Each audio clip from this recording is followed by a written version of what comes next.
మీ MLA పనితీరు మెరుగ్గానే ఉందా అంటే కోవా లక్ష్మికి బాగుంది అనే వాళ్ళ సంఖ్య 45% పైకి చిలుకు ఉంటే బాగా లేదు అనే వాళ్ళ సంఖ్య 25.80% అయితే మెరుగుపరుచుకోవాలి అనే వాళ్ళ సంఖ్య కూడా చాలా ఎక్కువగానే ఉంది. దాదాపు 29 పై చిలుకు శాతం. నియోజకవర్గాలకు సంబంధించినటువంటి శాంపుల్స్ విశ్లేషించినటువంటి ఆధారంగా వచ్చినటువంటి రిజల్ట్స్ చూస్తున్నాం కదా.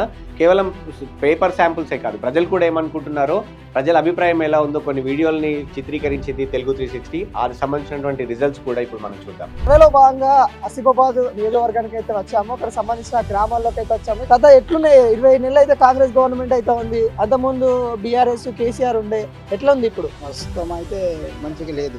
రోడ్లు లొందలు ఉన్నాయి, ఎవరు చూస్తలేరు. దానికి ఏమో గురుమైనా వేయాలంటే లేదు. లోకల్ సర్పంచ్ 20 నెలలు అవుతున్నాయి, పట్టించలేదు. ఎవరు ఇక్కడ బాధ్యతలు లేరు. ఏం చెప్పాలి దీనికన్నా, ఏం చెప్పాలి?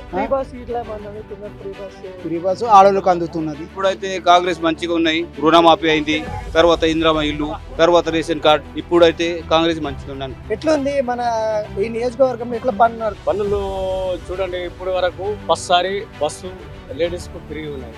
సెకండ్ సారి ఇందిరమ్మ ఇల్లు, మరి రేషన్ కార్డు, 6 గ్యారంటీ ఇచ్చింది కదా. 6 గ్యారంటీలలో ఇప్పుడు వరకు కరెంటు యూనిటీ 200, మళ్ళీ గ్యాస్ అందుతున్నాయా రేవంత్ రెడ్డి సర్కార్? 6 గ్యారెంటీలు ఏమో కానీ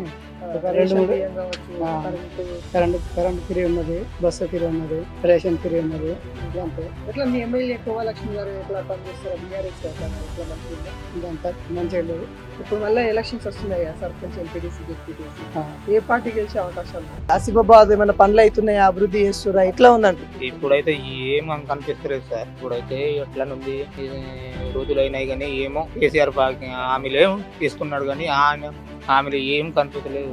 అట్లా కేసీఆర్ ఉన్నప్పుడు మంచిగా ఉందనే, ఇప్పుడు రేవంత్ రెడ్డి వచ్చినప్పుడు ఎవరు కూడా వస్తే అంతే కానీ కొంచెం కేసీఆర్ ఎక్కువ ఇచ్చిండు, రేవంత్ రెడ్డి కొంచెం తక్కువ ఇస్తున్నాడు. ఇక ఈ బాధ ఇదే ఉన్నది.